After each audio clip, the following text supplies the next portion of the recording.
ભાવનગર શિહોરના ટાણા ગામે જમીન માલિક નહીં હોવા છતાં ખાલી કબજો કરવા પરિવાર પર તીક્ષ્ણ હથિયારો સાથે 7 થી 8 શખ્સો દ્વારા રાજુભાઈ બારૈયાના પરિવાર પર થયો જીવલેણ હુમલો।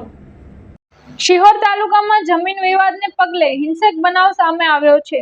અરવિંદભાઈ રતિભાઈ ઉનાગારની જમીન બાજુમાં ફરિયાદી રાજુભાઈ કરમસિંહભાઈ બારૈયાનું મકાન આવેલ છે, જેમાંથી અવારનવાર પથ્થુભા ગોહિલ, પ્રતાપસિંહ ગોહિલ અને અનુપમસિંહ ગોહિલ ધમકી આપતા હતા।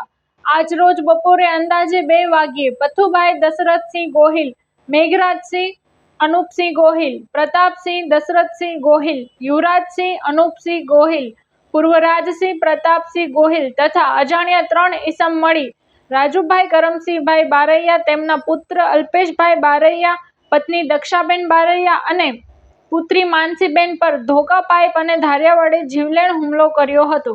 હુમલામાં ગંભીર રીતે ઘાયલ થયેલ રાજુભાઈ અને તેમના પરિવારજનોને તાત્કાલિક સારવાર માટે પ્રથમ શિહોર અને ત્યારબાદ વધુ સારવાર માટે ભાવનગર ખસેડવામાં આવ્યા છે।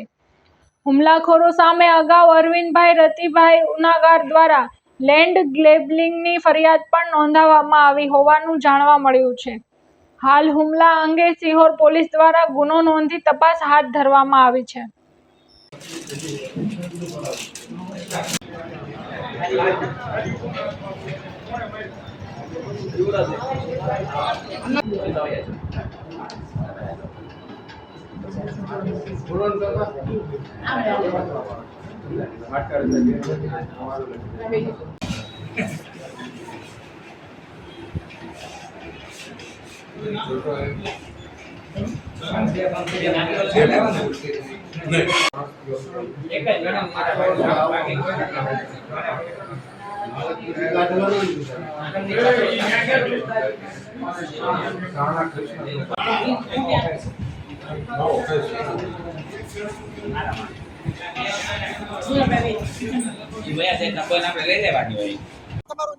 મારું નામ દિનેશભાઈ કરમસિંહભાઈ બારૈયા, રહેવાનું ટાણા।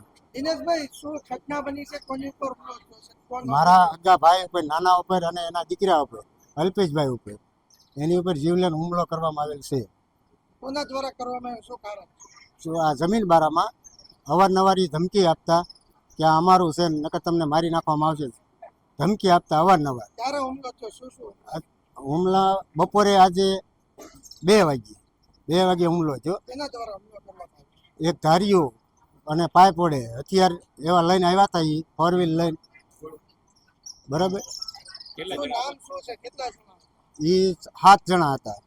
7 જણામાં એક પથ્થુભાઈ, પછી યુવરાજસિંહ, પછી પ્રતાપસિંહ, મેઘરાજસિંહ અને પૂર્વરાજસિંહ, ત્રીજા 3 શખ્સો અજાણ્યા હતા, એના કાંઈ ઓળખતા નહોતા।